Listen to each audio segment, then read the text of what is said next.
this because otherwise, so since is its first lecture, so let me introduce the next lecturer, Amir Erez from the Racah Institute of Physics at the University of Jerusalem. So he will continue with your journey into the magic world of bacteria, how they grow, how they survive, etc. Okay, so hello everyone, and it's a real pleasure to be here. I've heard so much about this place, and thank you, the organizers, for inviting me here. So I look forward to our course this week. So a few details before we start. So this is me, Amir Erez, from the Hebrew University of Jerusalem, the Racah Institute of Physics. This is my email. So there is a 1 here, right? This is amir.erez1@mail.hu.g.rkl. If you have any questions, I suggest you email me in this email. It will be easier. I have some temporary ICTP email, but I don't know how much I'll check it. But I'll definitely check this, and I'll be here all week, happy to answer your questions. Yeah, I have put a version of the notes in the Dropbox folder. I will update them. So I put the first 2 out of 4 chapters already. We have 4 lectures this week because on Friday there is the exam. So the chapters roughly correspond to each of the lectures, but things tend to grow and shrink a little bit in real life. So I put the first 2 chapters there already. There is also a code library, and the chapters have homework questions. So the homework questions are not difficult, but I think, or at least I tried to make them compatible with the exam questions, right? So it's a good idea for you to try to solve the homework questions every day, and to contact me if you have questions about the questions. And this should prepare you quite well for the exam, I think. The code library, I think, is something worth spending a couple of minutes on. So the code has very simple Python simulations that I use to make the figures in the lecture notes. And to be honest, this was too easy. I used ChatGPT, the paid version. Yes, I had to tweak it a little bit, right? It's not like the first try I got exactly what I needed, but pretty close. And I think it's worth maybe investing a couple of minutes talking about that, because look, this technology is here to stay with us, whether we like it or not. We don't always like it. For me, this is a big problem to give homework assignments to my students, for example, right? But the good thing is that I think this is a great opportunity for you to learn from the code, right? Because sometimes you look at somebody else's code and it's hard to understand, but now you can actually put the script in GPT or your favorite AI and ask questions. What does this line do? What is this? And so forth. So I really encourage you to play around with the code a little bit. Ultimately, this is where the magic happens, right? We're going to talk a lot. We're going to do some equations on the board, but the solutions to the equations quite often come in the form of code, right? So the world has changed or is changing, and we have to embrace this change. So yeah, have a look at the code library and play with it. Good. So this is a 2-week set of lectures, and you had my friend and colleague, Amir, last week talking about the single cell aspect of this course, from single cells to ecosystems. And I'm going to talk about the ecosystem part, right? So up until now in this 2-week course, you learned about the inside of a single bacterium, if you like. Okay, and now we're going to put a lot of them together and ask how they behave as a collective, right, as a community. And this is where ecology comes in. Right, so when attempting to model microbial dynamics, one of the main approaches that people do is to model directly the species abundance and also the resources that they consume, the nutrients that they consume, right? An alternative approach, which we will also learn this week, is to just model the species abundances and their direct interactions. This will be under the title of the general Lotko-Volterra equations that we're supposed to do in day 3. But we're going to start with these so-called consumer resource models, right? So these are consumer resource models because typically we have 2 kinds of players in this game. We have consumers, which are the bacteria, right? And they don't just consume, they can, in general, also produce, right? So they eat something, and then they can excrete something else. Or, for example, they want to poison their competitors, right? So they can do that, which they do. Right? But they're called the consumers. And then the resources are the dead stuff, right, which is consumed or excreted, right? This could be metabolites, antibiotics, anything basically which is not alive and reproducing, right? Now, this is not a very sharp distinction because, you know, some bacteria could eat other living things and then they will be their resources and so forth, but this is a sort of general idea. This was, I mean, of course, these ideas were floating around a lot before, but they were formalized in a set of very important papers by MacArthur, 1970 and later. Right, so typically they're called sort of MacArthur's consumer resource models, and this is one of the 2, I would say, main frameworks together with generalized Lotko-Volterra equations that people use to model microbial ecosystems today. And in fact, actually, you could use consumer resource models beyond microbial ecosystems, right? First of all, you can describe ecosystems in general, but also you can think about consumers and resources. I mean, it sounds a little bit like economic quantities, right? So you could also write economic models. And this is not entirely a coincidence. I mean, both ecology and economy starts with eco, and this is, stems from the ancient Greek word oikos, which meant family or household, or the people living in the household, right? So you could think how ecologists and economists look at the household and the people living in it in slightly different directions, right? But ultimately, it's a community of living organisms that interact with each other and with the environment. Right, so this is quite a general framework, the consumer resource framework, and it goes both ways, right? So you can take ideas from ecology and ask how they look like in economic systems, and you can also do the opposite. And in fact, just last year, we published a paper asking when should a microbe go into debt, right? So debt, of course, is a human concept where you borrow money now, because you need the money now, and then you pay in the future, right? So we asked, well, what happens if bacteria could do that? What are the benefits? We're not going to discuss this paper this week, but I think with what you learn in this course, it would be quite easy to understand that paper, right? So we published it a year ago. So this is an example how actually we took an idea from economics and we try to ask how does it work in ecosystems.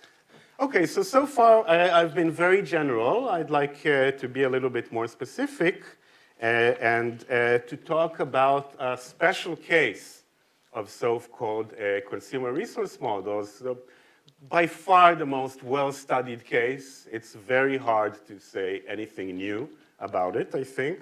And this is the chemostat. Perhaps just before I start talking about the chemostat, I'll give a little bit of background about myself. So my PhD is actually in condensed matter theory and superconductivity of disordered superconductors. And then I went and I studied the immune system for my first postdoc, and only in my second postdoc, I started to study microbial communities and the microbiome, and I have to say it was love at first sight, you know. So I really hope that I can sort of infect you with my enthusiasm for this field. It's a super fun field because on the one hand, there are very strong mathematical statements that one could make, and on the other hand, there are excellent experiments, very well controlled, that people can do with microbes, right, in a small dish, right, in a small tube. And also, of course, there is the whole world outside to study, right? And this is an example of a field where theory, experiments, and natural systems do actually interact with each other, right? You can actually take ideas from one and check it in the other. Right, so the chemostat, this is a rather contrived system, so not natural in many ways. Right, this is a controlled bioreactor.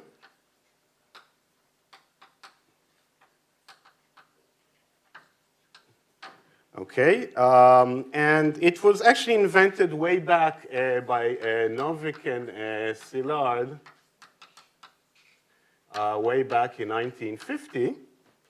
Right, and it allows us to maintain our bacterial population at a constant, steady state.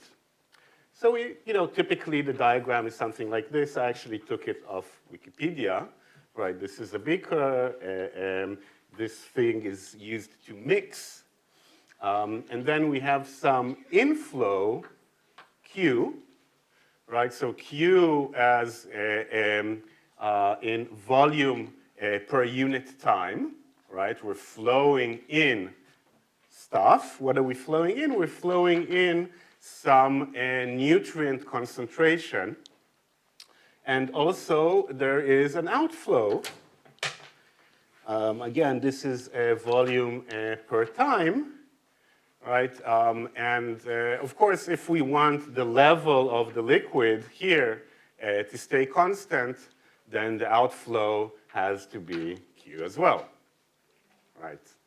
But of course, it doesn't mean that what is inside the flow is the same. So we're flowing in nutrient, and inside, so this thing is mixing it. It's a well-mixed system.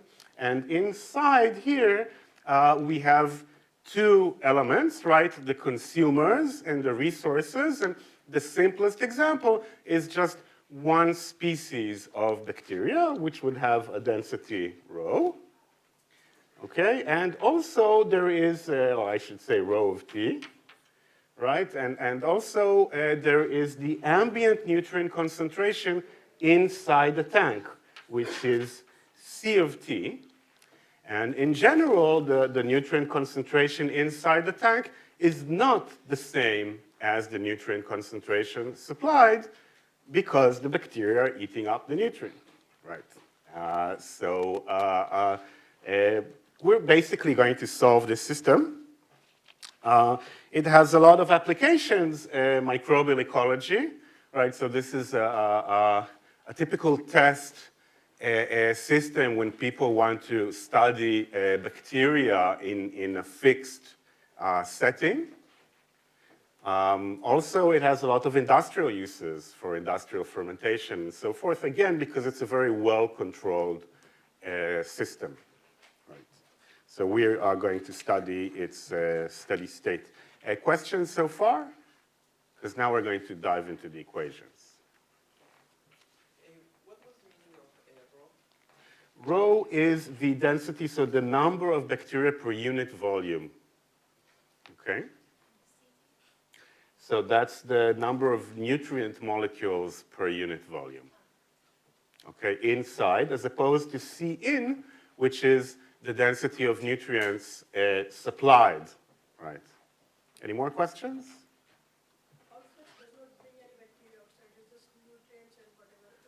Oh, the outflux also takes bacteria outside. Yes, we're going to write that explicitly. Yeah. Any more? Yes. Is it relevant to be well mixed? Yes, it's very relevant. Excellent question. We'll touch this at the end of the chapter, but since you asked now, I will answer briefly now. By having this well mixed, it means that the bacteria inside are all experiencing exactly the same environment, right? So you could, ecologically speaking, you say there is one niche, right? One ecological niche that they're populating, right? Now, if it's not well mixed, then you could have all kinds of gradients of nutrient and bacteria here, which means that there would be a lot of different microenvironments. And we'll come back to that in the end of this chapter, but this is a huge difference, right? By having lots of different environments, it really affects the outcome of a complex system, right? So this is why it's essential for this to be well mixed. Of course, in reality, things are very complicated, right? The bacteria are smart. They end up, finding where the nutrient comes from and sort of getting into the tube that feeds the nutrient and blocking it, or others stick to the walls of this thing, right, creating their own microenvironment and so forth, right? So actually, to run experiments like this is hard, right?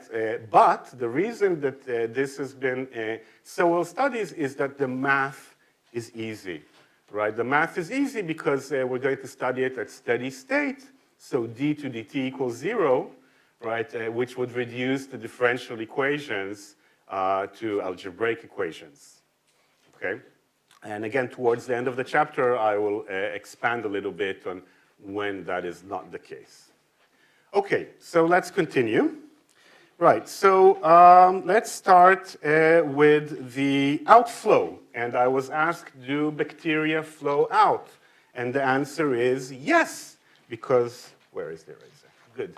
Because everything gets sucked out, the bacteria and whatever nutrient is inside. So if we look at the bacterial population, wait, I should be here. If we look at the bacterial population, then we have at unit time dt, at sort of infinitesimal time dt, a volume q dt is taken out of the system, right? And in it, it takes away q dt times rho bacteria, right? They're taken out in the outflow. Okay, but also they grow. And how do they grow? They consume nutrient, right? So each bacterium separately consumes the nutrient and grows, right? So here we assume that there is no Allais effect. The Allais effect is an ecological effect when there is many of a species, or where there's few of a species, the growth is affected by this density. We ignore that, okay? So each individual bacterium ignores the existence of the other bacteria and just cares about the environment, right? So they grow at the so-called per capita growth rate, kg of C, right? So per capita is per unit bacterium, per individual, right? And we're going to specify this function a little like in a few minutes, right? And of course, this is per unit time. So each individual bacterium at time dt, this is how much it grows, right? And this needs to be multiplied by the number of bacteria currently in the chemostat, which is rho of t times the volume. I should say that this has volume V, right? Times the volume of the culture, the liquid in the culture. So this is what happens to the bacteria. They get flown out and they grow. Okay. Since there is conservation of mass or conservation of elements, right? Like one atom of carbon has to stay one atom of carbon. It cannot become half an atom. It has to go somewhere, right? So either it stays here, or it gets flown out, or it becomes a bacterium, right? But if we count the number of carbon atoms, they have to be fixed, right? We're not creating carbon or destroying carbon inside this thing, right? We're just converting it. So we have nutrient dynamics.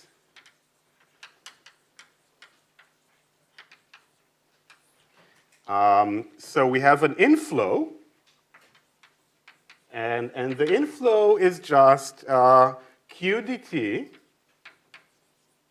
right, which is the volume, times C in, which is the concentration per unit volume of the nutrient. So this flows in, right? We have C in Q dt, nutrient inside. It is also removed. We have an outflow, and the outflow is very similar to the inflow, except what flows out is not C in, but is CQ dt, right? Is whatever is inside the chemostat. And finally, we have the consumption. Can you see it down here? Is it too low? Yeah? So and so. Okay, we can move there then. No point writing on the board if you can't see it, right? So we have consumption. And as we said, because of conservation of mass, what we have is that we lose the kg of C dt times the number of bacteria V times rho. Okay, so each bacterium consumed kg of C dt in order to grow, and there are rho times V bacteria, right? And also we can make things a little bit more complicated by using a conversion factor from the nutrient concentration to the biomass concentration, right? Because 1 unit of nutrient is not necessarily 1 unit of bacterium, right? Typically, we would need lots of units of nutrient for 1 unit of bacteria. Also, we could think how different types of nutrient would scale differently. One thing that people do, which is not always correct, but it's a rough estimate, is that they actually count the number of carbon atoms in the nutrient source, right? So different sugars and so forth have different number of carbons in a single molecule, right? So you could normalize according to that. It's not an exact thing. But anyway, we're putting here nu, which is this conversion factor, right? Or sometimes people call it the yield, which is actually 1 over nu. It's the number of bacteria per unit nutrient, right? So this is a general nu. So now we can write the model equations. So we have, and typically, you know, sort of, and this is a general recommendation, I would say, when modeling biological systems or even modeling systems in general, it's dangerous to write the equations immediately in density. Okay, it's very tempting to write things in density and not in actual counts, but one can make mistakes, right? It's much easier to first write out equation in counts. You know, there are 10 bacteria, 5 nutrients, not 10 per unit volume, 5 per unit volume. It's then we make less mistakes if we do that. So let's actually first write the equations in terms of counts. Right, so this is the change in the number of nutrient molecules, which would be then QCN minus C minus nu rho V, let's shift this a bit, Kg of C, right? So the inflow, the outflow, and the consumption.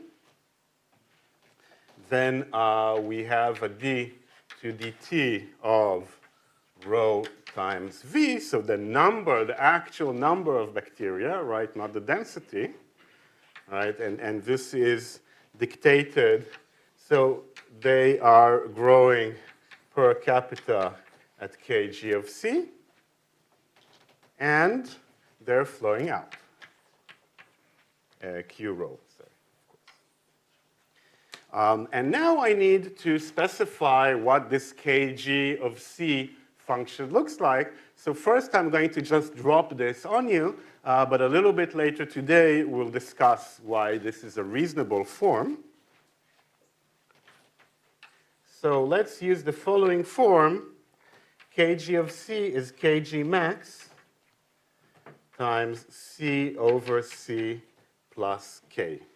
Okay, and this is a so-called Monod form after Jacques Monod, who actually won the Nobel Prize, also for this stuff and other stuff. So this is fairly ancient. This is from the 1940s. He actually measured bacterial consumption and saw that it obeys the Monod form. Okay, so what we have here is Kg max, which has units of 1 over time, and this is the maximal growth rate. Okay, and then we have the Monod form, which has the nutrient density divided by the nutrient density plus K. This is the so-called Monod constant, or Monod half-max constant. Okay, it's half-max because when C equals K, you get exactly half here, right?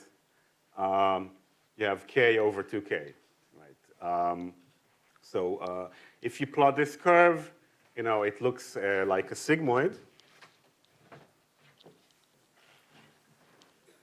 I imagine that most of you are familiar with this from a very different context, right? So this would be C, this would be K, and this would be Kg max. Right, where this is Kg of C. Right, so when C equals K, it's exactly 1/2. Some of you would be familiar with this as the Fermi-Dirac distribution. Right, you can divide by C, and then you have 1 over 1 plus something, which you can call e to the minus mu, beta mu, whatever. Right, but this is not quantum physics. So we use the Monod form, which is more interpretable in terms of what C and K are related to each other. Right, maybe still a few words on the Monod form already, even though we'll revisit it a bit later.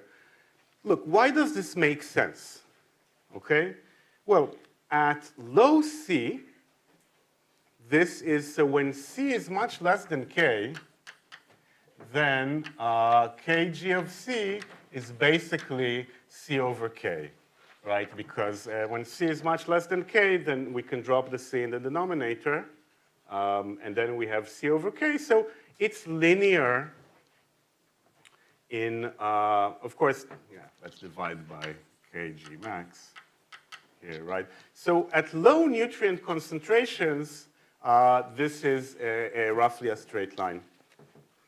Okay, and this makes sense because at low nutrient concentrations, if I give twice the amount of nutrient to the bacteria, they will grow twice as fast. Okay, they're starving and they have lots of transporters that can take the food and use it. These transporters are not being used. So I double the density of the nutrient and I double the growth rate. Okay, so this makes a lot of sense at low nutrient concentrations. But at some point, this stops making sense, right? Because if we kept this linear term without the k in the denominator, sorry, without the c plus k in the denominator, then in theory, if I came with a truck full of sugar and I dumped it on one microbe, it will eat it like super fast, okay? And of course, that's not true. I mean, beyond the fact that we would actually kill the bacterium because of osmotic pressure, right, which is why jam holds for a long time, or honey and so forth, right, because they have so much sugar that it actually dries out the bacteria. But even if we ignore that, right, obviously the bacteria have a maximal growth rate. Often it's dictated by the amount of time that it takes to replicate the bacterial genome. Right, so replicating the bacterial genome is a set of biochemical reactions that cannot just be accelerated. This is the chemistry that the bacteria use. You could maybe invent a new type of chemistry and have the bacteria go faster, but since all organisms in this planet have essentially the same biochemistry, it would be quite hard to, for a bacteria to suddenly switch its biochemistry, right? So synthesizing DNA has a certain rate which is non-negotiable, right? If you have longer DNA, it's going to take you longer to duplicate your DNA, which is why there is actually quite strong evolutionary pressure on bacteria to shorten their genomes, right? This is not the only limiting factor, but typically it's one of the main limiting factors.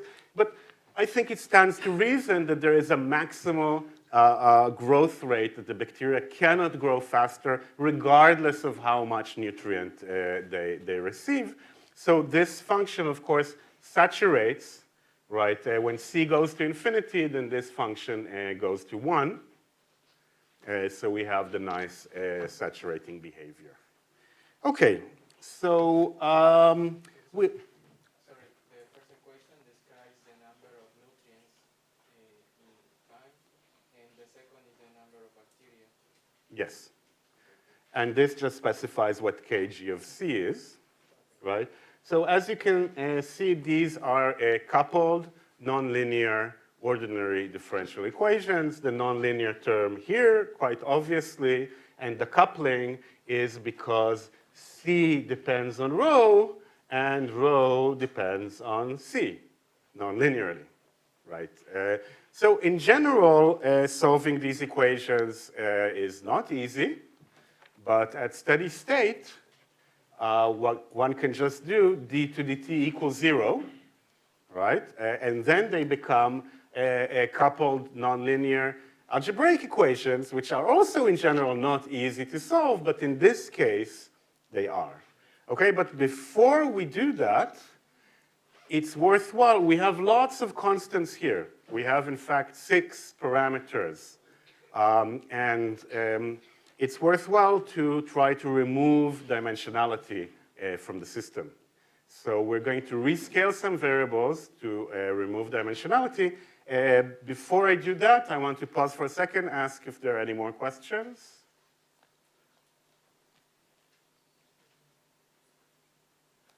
Okay, so when there are no questions, there are 2 possibilities. Either you understand everything or you understand nothing, right? That's the, and for me, it's very hard to know which of the steady states the class is in. Okay, so let's go to a dimensionless formulation.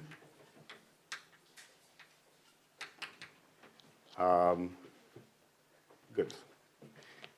So one thing that we can do is we can set the unit of time as the amount of time it takes to fill up the empty tank, or if you like, the amount of time it takes to empty the full tank. Okay, since the inflow and the outflow are the same, we're going to call this big T, and it's just going to be V divided by Q. Okay, so then we can define a dimensionless time, T bar, which is T over big T. So now we measure time in dimensionless units. Next, we go to this monoform. And of course, we can divide everything by k. So we'll have c over k plus 1. Okay, so we can define a dimensionless nutrient concentration, C bar, which is C over K. And finally, we'll be tempted to also have a rho bar, which is rho over K. But we have this nutrient to biomass conversion factor, and we want to get rid of it as well. So it turns out that if we put nu here, which is a dimensionless number, then we have the bacterial density.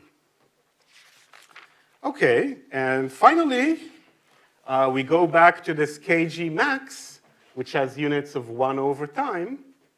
And since we have rescaled time, right, so we can define gamma, which is kg max times this big T, this natural time scale of the system. Okay, so now gamma is the dimensionless growth parameter per capita, the maximal growth parameter per capita. It's not a rate anymore, right, because rate implies 1 over time. It's just a growth parameter.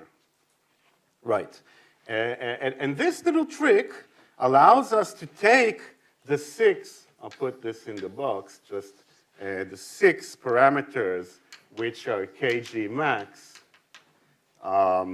k, q, v, c in, and nu. 6 parameters now are going to become just 2 parameters. C in bar, I should say that also C in bar is C in divided by K, right? So C in bar and gamma. So we've reduced a 6-parameter equation to a 2-parameter equation. Now we have lost nothing in the process, because after solving in the dimensionless case, we can always redimensionalize the solution, right? We can always go back to this and put the parameters back in, which is a good idea, right? Because it allows us to gain an actual intuition about what goes on. So, you know, for the sake of preserving chalk, I'm not going to write the parameters with bar, okay? Because we're going to write a lot of bars, right? So from now on, when we talk about the equations, I'll just write the equations in the non-dimensional form. In the notes, they have bar. Actually, in the notes, they have tilde, okay? But here on the board, we'll just use C instead of C bar from now on, okay? So let's write the dimensionless equations.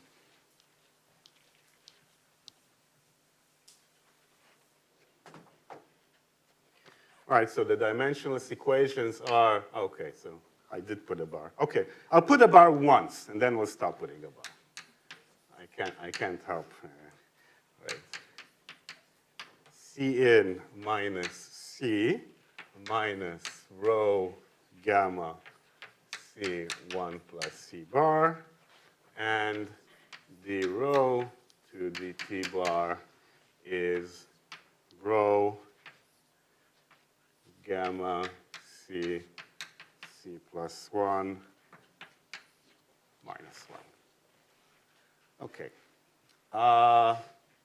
These are the dimensionless chemostat equations, and we're going to solve them at steady state in just a minute.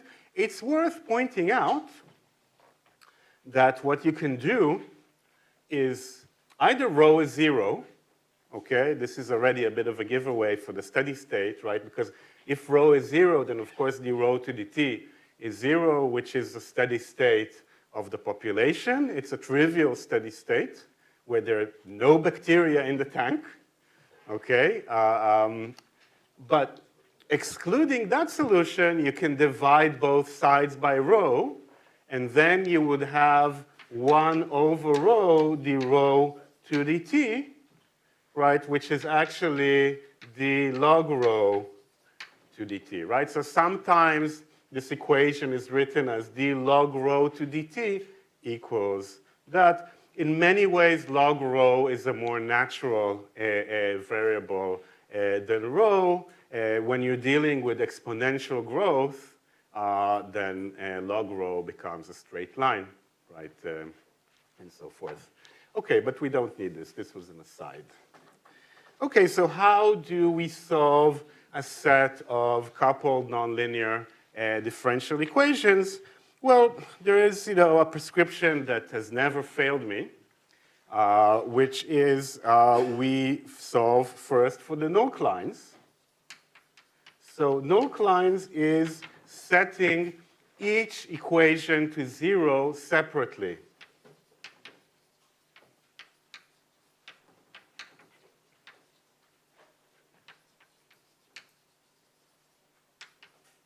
And then, for the steady state of the coupled system, we have to ask the intersection of the null lines, right? So we will have 2 lines on a plot. One line, which is the solution of the first equation equals 0. The second line is the solution of the second equation. And then where these 2 lines intersect, that's the steady state of both equations. Okay. So the first null line is that we set dc, and here I'm talking about the dimensionless variables, but I'm just dropping the bar, right? dc to dt equals 0, right? So when we do that, we have 0 here, and then we have to extract rho from this. This is not hard, right? It's a simple algebraic relation. There's no point doing it in a few steps on the board, but you could try it at home, like later. It's easy. What we have is C in minus C times 1 plus C divided by gamma C. Okay? And as we can see, this thing, right, we have a term that goes as 1 over C, and a term that is const times C over C, so that's constant C, and a term that is minus C squared over C, so that would be linear in C. So this has 3 contributions, 1 over const and linear in C. And the second thing that we can do is have a d rho to dt equals 0. And this actually has 2 solutions. It's either that rho equals 0, which we just talked about, right? Because when rho equals 0, this is always 0. This is the so-called washout condition. We'll discuss in a minute why this is washout. And the other option is to have C. Okay. I've been told by my students not to do it. I was about to put it here, but I've been told that it confuses people. So let's move back there.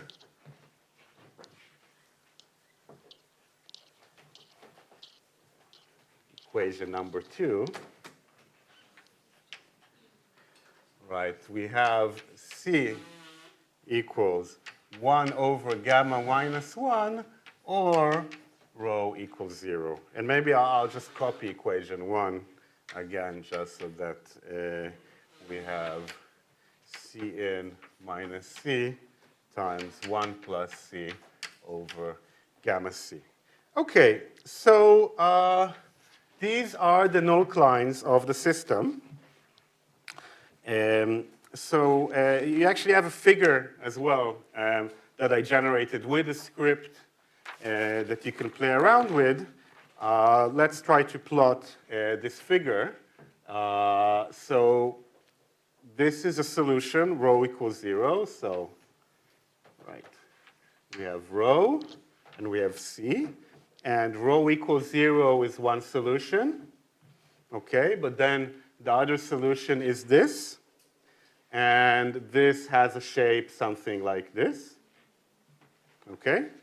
And then the second nucline, which is the C nucline, it's just C equals const, right? So C equals const, okay, is going to be somewhere here, right, where this const is 1 over gamma minus 1. Okay.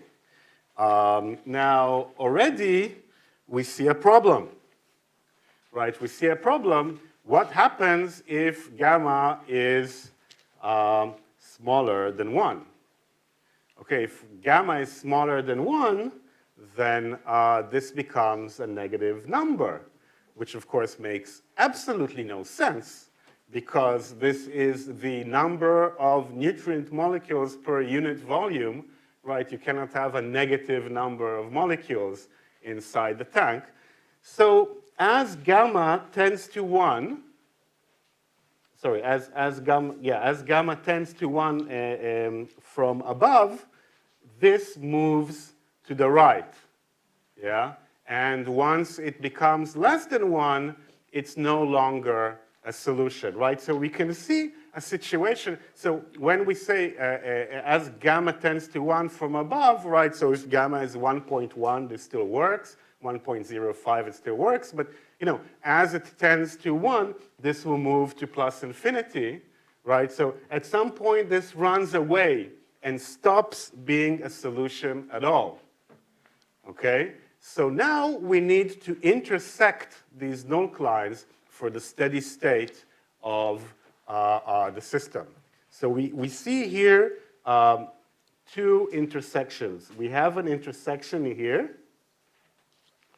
And if this line doesn't exist because gamma is less than 1, we have another intersection here, okay? And in fact, what we can do is we can plot the so-called phase field, right? So now we can look at different parts of this diagram and ask where the equations take us. If I'm here, where will I flow, right? And this would tell us about the stability of these solutions. So let's see. Maybe this is a good point for me to pause for questions a little bit before I continue. Okay, so I mean, a lot of this is a pretty standard nonlinear dynamics course. I imagine some of you took a course like that, maybe others not. I cannot assume, right, that you know this. So if I bore anyone because they've seen it before, I'm sorry. Right. So let's look at this one.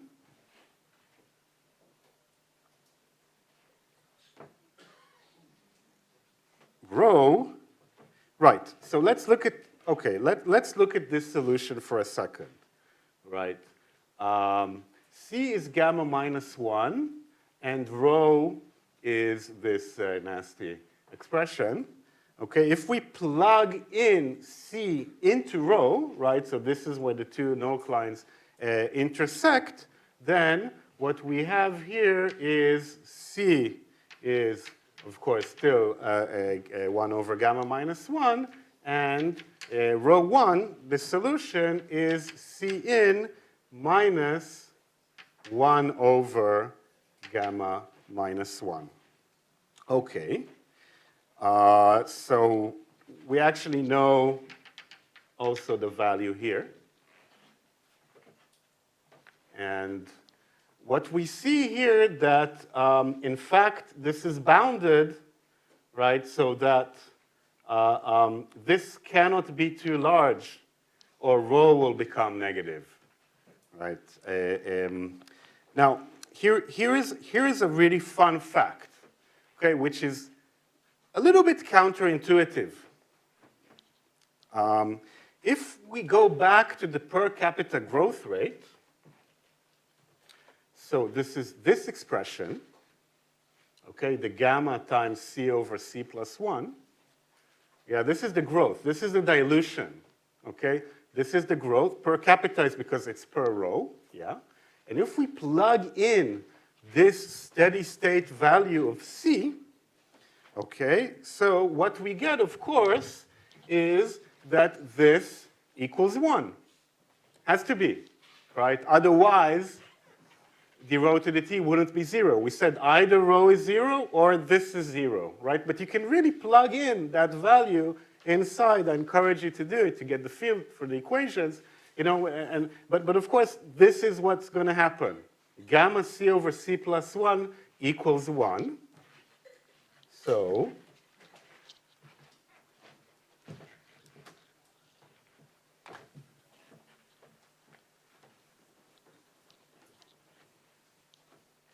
at steady state, we have that gamma c over c plus 1 equals 1. And let's redimensionalize this for a second, right? So instead of gamma, we can write kg max times t, and then divide both sides by t. So we have kg max times c over c plus k. I've gone back to, so let's put the bars here, just, right? C over c plus k equals 1 over t. And 1 over t is actually q over v. Right, so we're back to the dimensional form. And this is the per capita growth rate. And this is the rate of flow out, the dilution rate of the chemostat. Right, this is volume per time divided by volume. This is 1 over time. This is the rate that the chemostat gets diluted. So we reach a somewhat counterintuitive result, which is that the bacterial growth equals the dilution rate. Now, why is it a little bit counterintuitive? Because it means that if I now dilute the system half the rate, right? So first I diluted it by a certain rate q, and now I dilute it by q over 2. Of course, it means the input has to be q over 2 as well, right? But I changed the flow rate of the chemostat. The bacteria mysteriously know that the flow rate has changed, and they grow more slowly, right? This is somewhat counterintuitive, but it has a very simple explanation. Anyone care to explain? Okay, so what happens is I've decreased the flow rate by half, and the growth rate has decreased by half as well. What happens is that if I look at a certain volume that came with nutrient to the system and then comes out of the system, it's going to spend more time in the system now, okay, because the flow rate is smaller, right? If it spends more time in the system, it means there is more time for the bacteria to eat it, okay? Which means that the C inside, right, C inside the chemostat, right, that goes down. It's affected by the flow rate.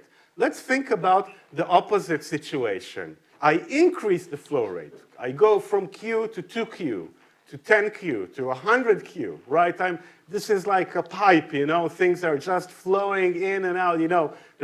What happens there? Nutrient molecule hardly spends any time inside the chemostat. It just flows in and out. So it doesn't have the opportunity to get eaten, okay? So the inside the volume, I'm going to have, right, so as Q goes to infinity, C goes to C in, right? Let's redraw the diagram. Right, there is a C in Q, and there is a Q out, okay? And there is a C inside, right? As Q goes to infinity, I basically just come in and immediately out, right? Nothing gets eaten, nothing grows, right? Because nothing gets eaten, but the bacteria also gets sucked out, right? With the nutrient. So this is so-called the washout scenario. Okay, the washout scenario means that the rate that things get diluted is faster than the bacteria can regenerate. So I lose the bacteria until finally I have no bacteria inside. So this would be the rho equals 0 solution, okay? And there will be no growth, right? Gamma so the per capita growth rate would go down. It would cross this threshold, and this line would disappear, and I'll end up in this solution, where C just equals C in, and rho equals 0. Okay, so these are the two stable states of my chemostat.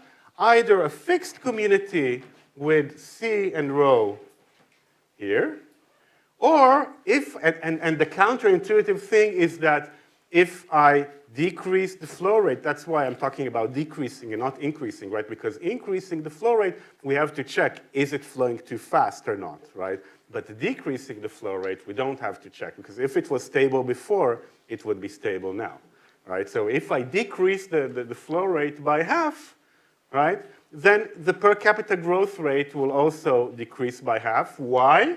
Because the nutrient concentration here would be lower, because more nutrient would get consumed per unit time, because the transition time for a molecule in this system would be longer.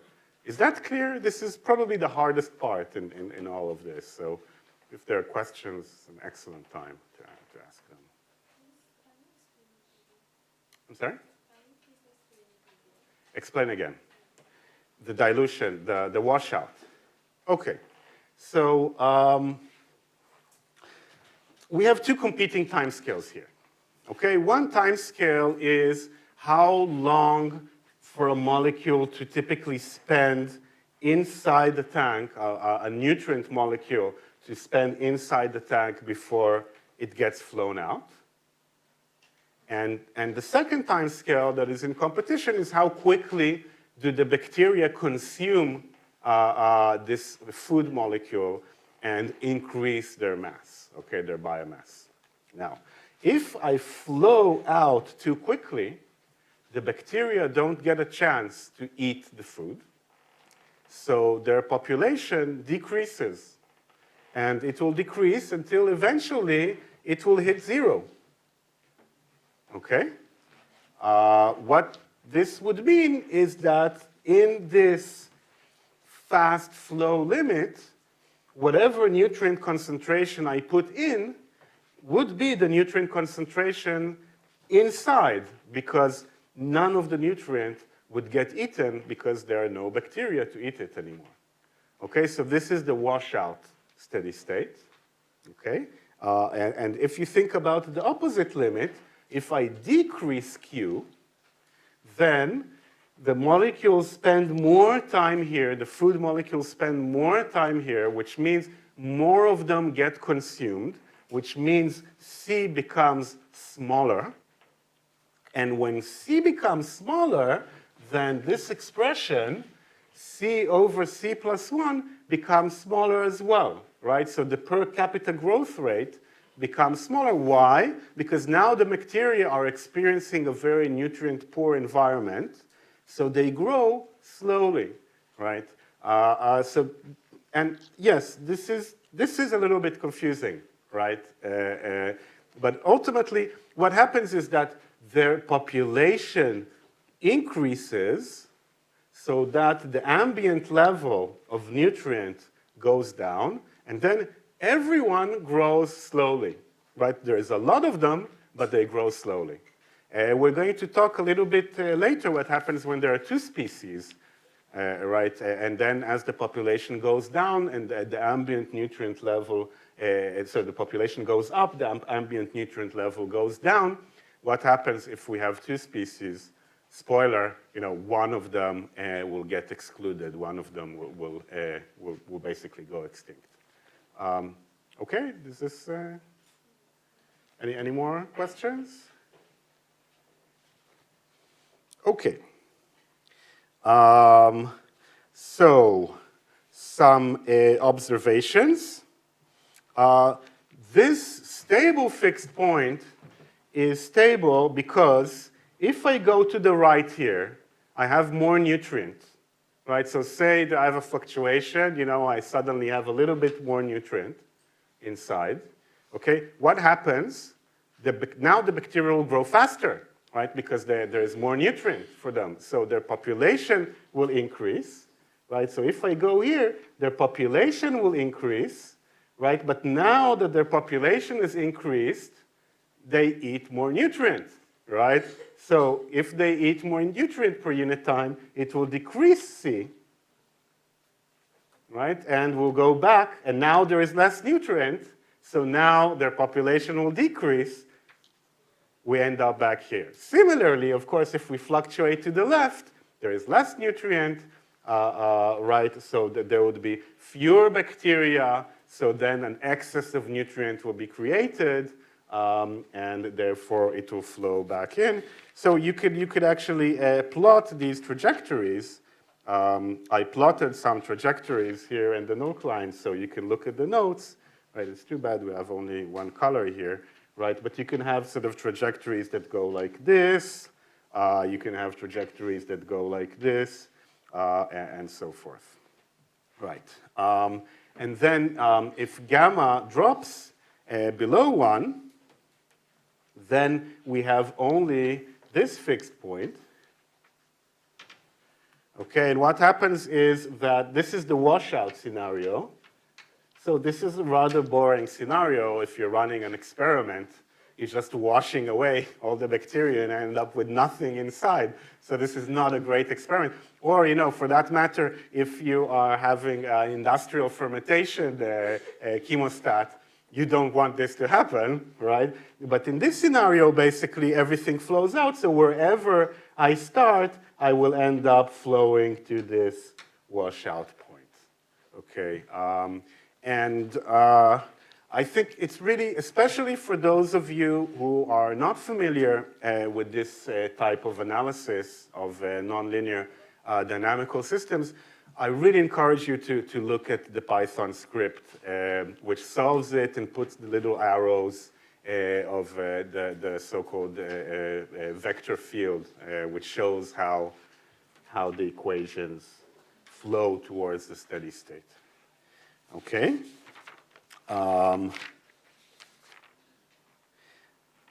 So another point worth mentioning. Mm-hmm. What we have is, going back here, so let me erase this.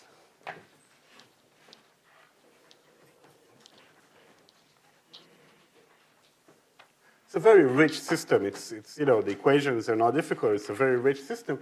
Going back here, what we get is that the gamma has to be greater than 1 over Cn bar plus 1, right? Right, because otherwise we're going to get negative rho. And therefore, redimensionalize this kg max times T must be greater than K over Cn, so I put the bar here already, plus 1, or that Kg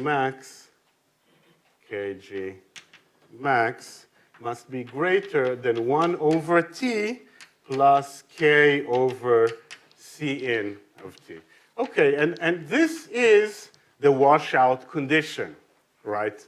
Sort of formally speaking, Kg max, which is the absolute maximum growth rate at infinite nutrient concentration, has to be greater than the rate right? 1 over T is the typical rate for emptying out the tank, okay? And this correction, the K over C in T, this correction is because this function, the Monod function, tends to 1 at infinity, right? But if Cn, so if Cn is infinity, this is just 0, right? And then the growth is just kg max. But in reality, C is not infinity, Cn is not infinity, right? Which means the growth is not actually kg max, it's kg max times C over C plus K, right?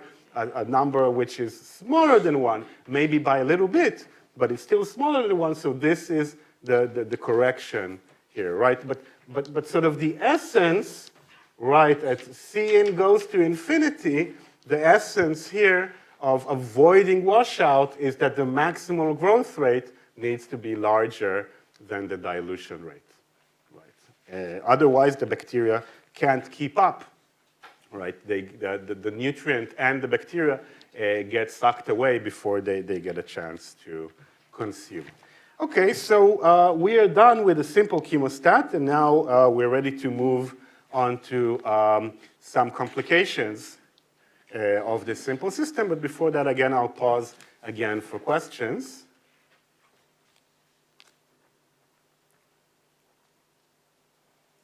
No questions. Everything is completely understood. Okay. Right. Well, don't hesitate to ask questions afterwards. Like I said, I'm here all week. You can email me, we can chat, or we can, I could answer by email. And please do solve the homework problems. Okay, so now let's make things a little bit more complicated, but actually not mathematically. So we're done with the mathsy part of this. Well, more or less done with the mathsy part of this chapter. Also, when I'd planned this chapter, so it's okay if we don't finish all of it today because I plan to leak a little bit into tomorrow and have the second chapter take less than an hour and a half. So we're good with time. Right. So now I would like to talk about an ecological concept called Liebig's law, or sometimes called Liebig's law of the minimum.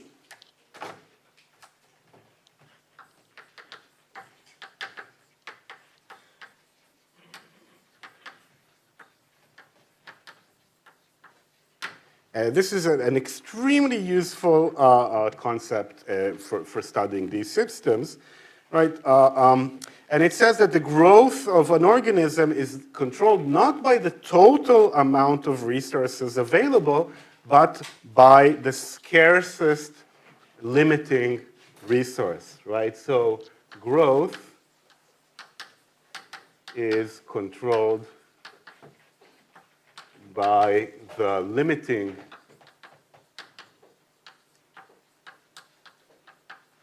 right? So, to grow, even bacteria need a bunch of things. I mean, obviously they need carbon because they're mostly composed of carbon, but they need phosphorus to make DNA, right? If they're utterly deprived of phosphorus, they have a problem. Okay, so then that could be the limiting nutrient. And indeed, and this is actually a paper that we published a few months ago, in tropical rainforest soils, typically the limiting nutrient is phosphorus.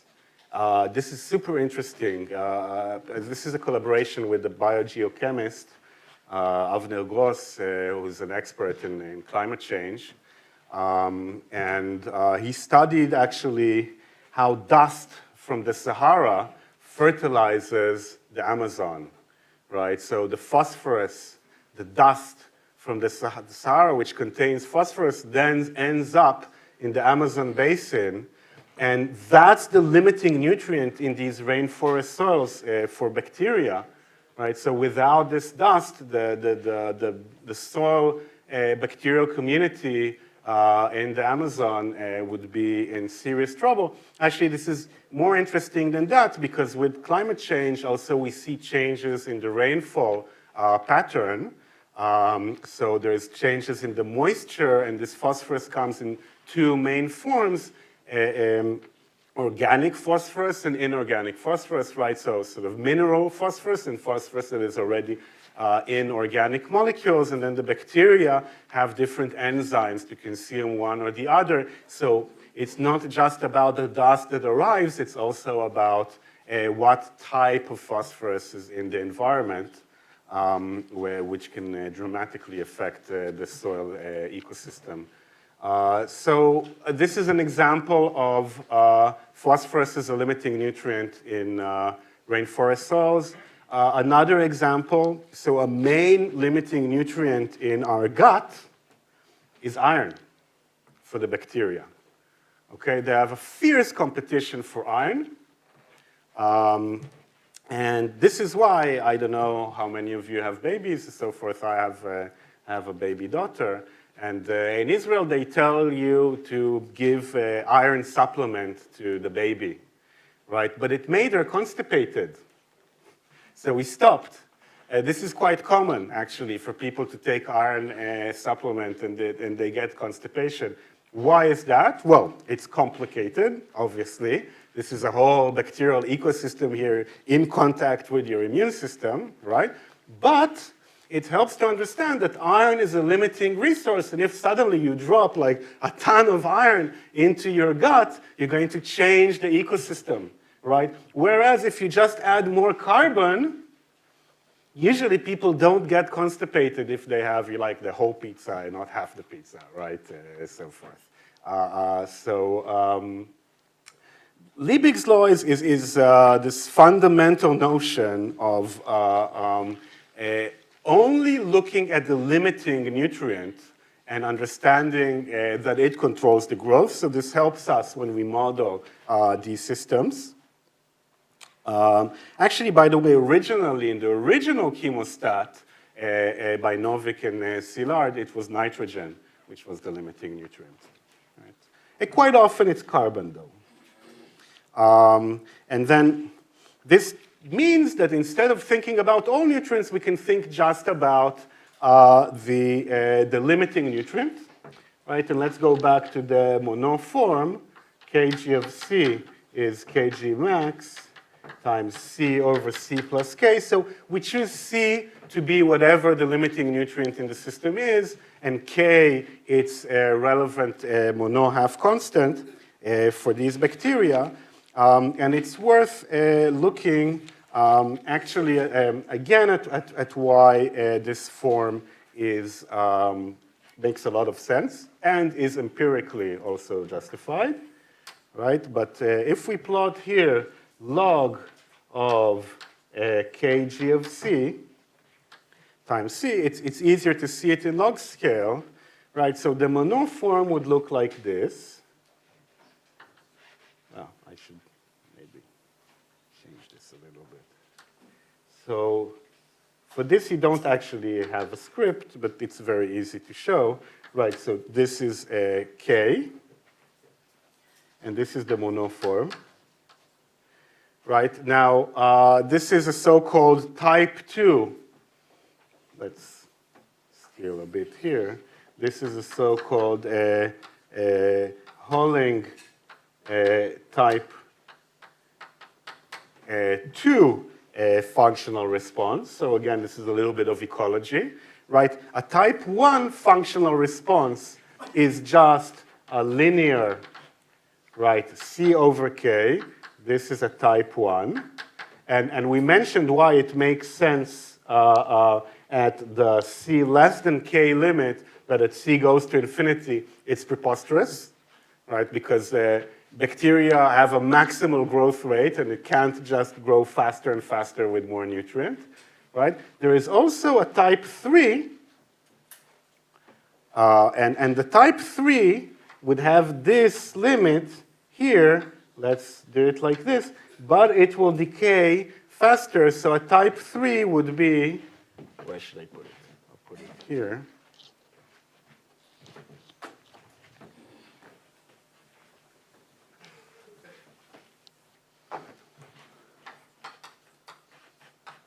A type 3 would be, say, C squared over C squared plus K squared, right? And it would decay very fast at C less than K, right? It would decay as C over K squared at C less than K, right? So this doesn't make sense for bacteria either, because sure, you're saturating here just as the type 2, but when things go a little bit bad, when the nutrient concentration goes a little below your mono constant, then your growth rate really plummets, you know, so that makes you non-competitive, right? So not only is this justified experimentally and has nice mathematical behavior, but also biologically speaking,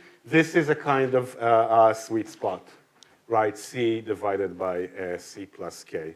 And because of Liebig's law, we can limit ourselves to thinking about just the limiting resource. Okay, questions so far?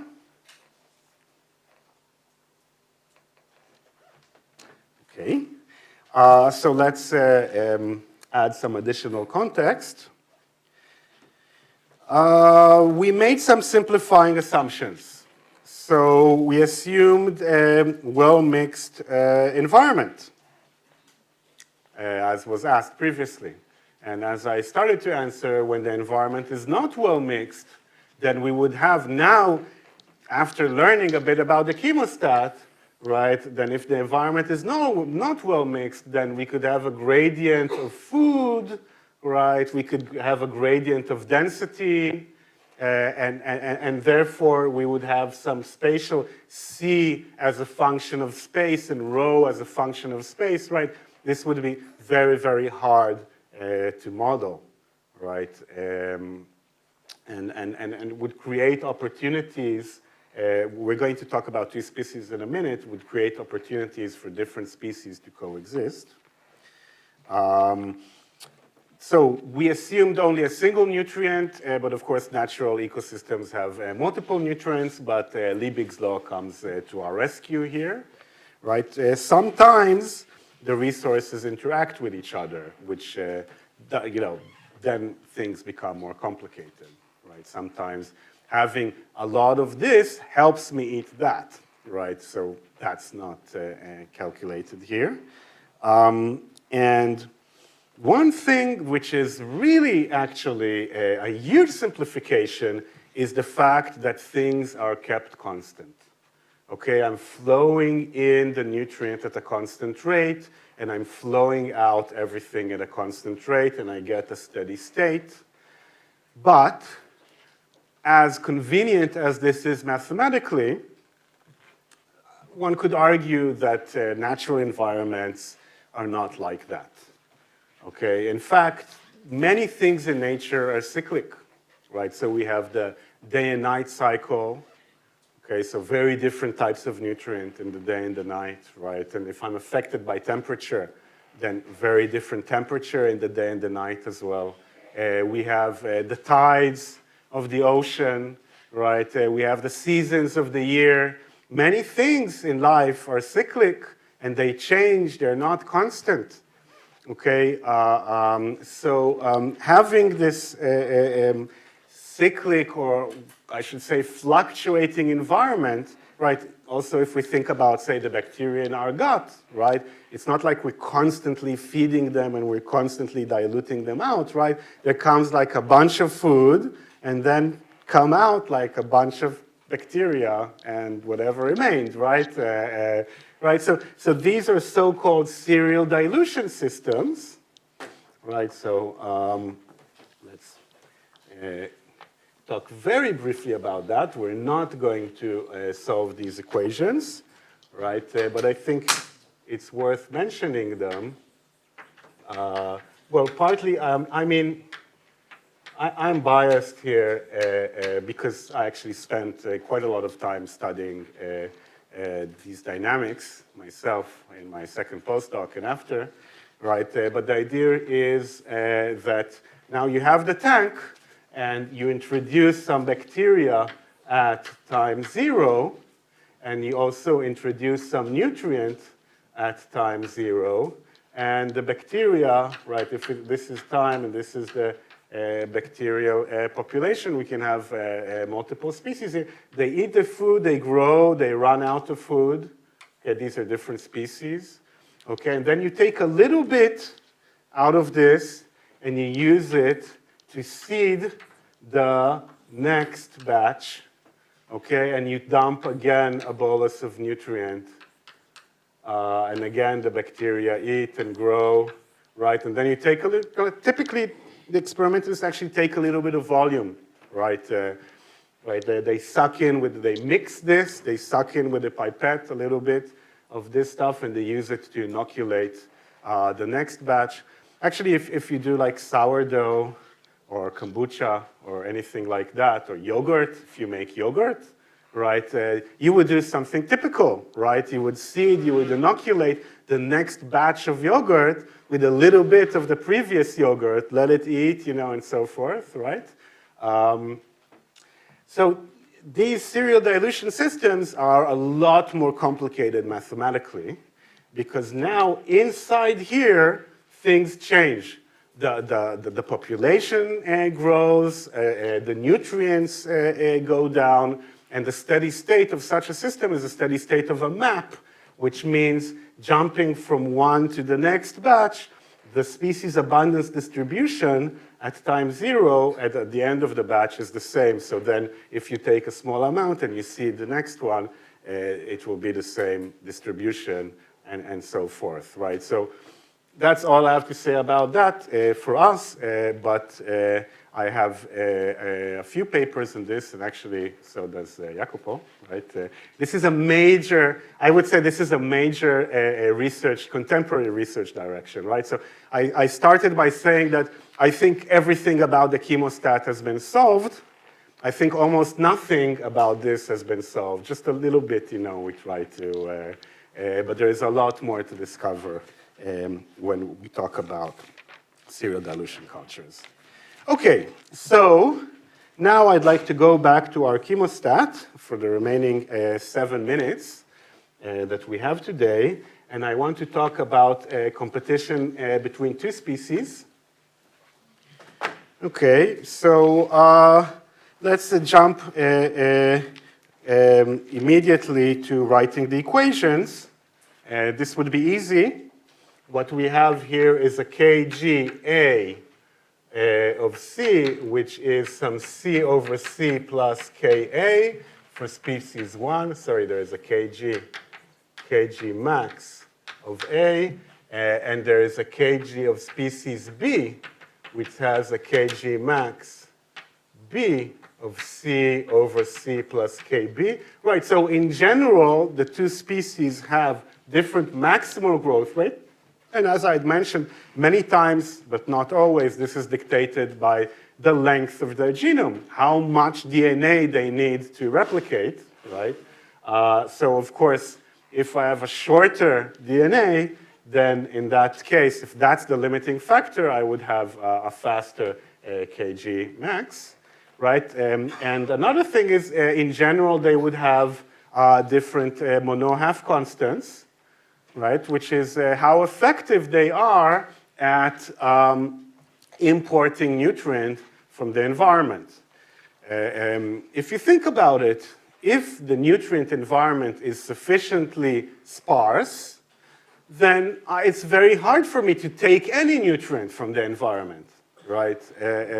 So I have to actively transport the nutrient from outside the cell to inside the cell. Okay, and this becomes harder and harder if there is less nutrient outside. Okay, so a lot of it depends on how much I invest as a bacterium in taking the nutrient from outside. And this is a, you know, this investment in transporters and so forth, it comes at the expense of other stuff. I could use this energy to grow, for example, right? So it makes sense for me to not have a very low K, right? Because having a low K probably means that I invest a lot of resources in uptake, which means I have less resources to grow or protect myself from stressors in the environment and so forth. Okay.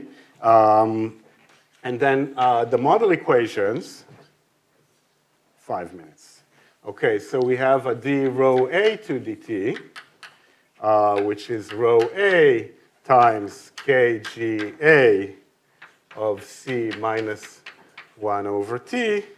It's still, the big T is the same, right? Because it's a property of the volume of the tank and the flow rate. D rho b to dt, which is kgb of c minus 1 over t. And finally, we have the nutrient dynamics, which involve the C in minus C divided by T. This is just the flow in minus the flow out of the nutrient. And now the nutrient gets eaten up by the two species. So one has a new A, kGa of C times rho A, and the other has a new B, kGb of C times rho B. Okay, so these are the equations. I think it's pretty obvious how you might generalize this to more species. I hope so, right? And then we can talk about competition. Okay, so we have 3 minutes to talk about competition. And really, the message that so first of all, this cannot easily be non-dimensionalized like before. Because before we had a single k to rule them all, right? A single mono k to rule them all. Now we have, in general, 2 mono k's. So what do you renormalize C by, and so forth? So it's not easy to de-dimensionalize this system. Okay, but still we can get a pretty strong intuition about what happens from the single species case. Okay, so if we remind ourselves, in the single species case, when I changed the flow rate, I changed the ambient population inside the tank, right? So a smaller flow rate was a larger bacterial population because they had more time to eat the food, which meant a smaller C in, right? It meant a smaller nutrient, sorry, a smaller C, a smaller nutrient concentration in the tank, right? Because the nutrient gets eaten. Right? So let's go back to this intuition, right? Larger population, less nutrient in the tank. Okay? And now I have 2 species. And one of them has a mono K which is lower than the other. Say, right, let's say that Ka is smaller than Kb. Right? Let's say that Ka is smaller than Kb. What's going to happen? Okay, first, you know, I have very few bacteria inside. I just put 1 bacterium of type A and 1 bacterium of type B. No problem. Lots of nutrient per capita bacterium, you know, no problem. But then the bacterial population inside the tank rises and rises and rises. And together with it, the nutrient level inside the tank drops and drops and drops. At some point, the nutrient level is going to be, C is going to be less than Kb. Okay? Then what happens to the poor B bacterium? It's very ineffective at taking up the nutrient, right? But it still gets diluted the same rate. It's still dying, if you like, right? Leaving the tank at the same rate, but it becomes less effective at eating. It slows down, right? So what's going to happen? A is going to take over the system. Okay, this is, we'll revisit this tomorrow. We'll start because we were finished, but this is the so-called RK specialist, right? Even if A grows faster, it has, even if B grows faster, even if kg max B is greater than kg max A, right? So even if the maximal growth rate for B is large, why? Because I'm not investing in nutrient uptake, so my mono K is high, but I grow very fast, okay? But then, even if I can grow very fast in ideal conditions, I meet a competitor that can survive better at low nutrient concentrations. Ka is smaller in my competitor, so the population in the tank will rise, the nutrient availability in the tank will drop, and B will get outcompeted and will eventually just get washed away and disappear, and only A will take over. So with this, I have to finish for today. Maybe time for a quick question. We'll start with this tomorrow, so a quick question before we go. Okay, so thank you for today. See you tomorrow.